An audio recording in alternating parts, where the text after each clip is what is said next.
আগামী 14 ফেব্রুয়ারি আমাদের পবিত্র শবে বরাত। ওই দিন রাতে মহান আল্লাহ তাআলা প্রথম আসমানে চলে আসেন আর বলেন, আছো কোনো ক্ষমা প্রার্থনাকারী, আমি তাকে ক্ষমা করে দিব। আছো কোনো রিজিক প্রার্থনাকারী, আমি তাকে রিজিকের ব্যবস্থা করে দিব। আছো কোনো বিপদগ্রস্ত, আমি তাকে বিপদ মুক্ত করে দিব। বলেন না সুবহানাল্লাহ।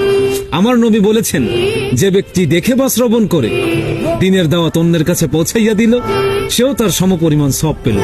বলেন না সুবহানাল্লাহ।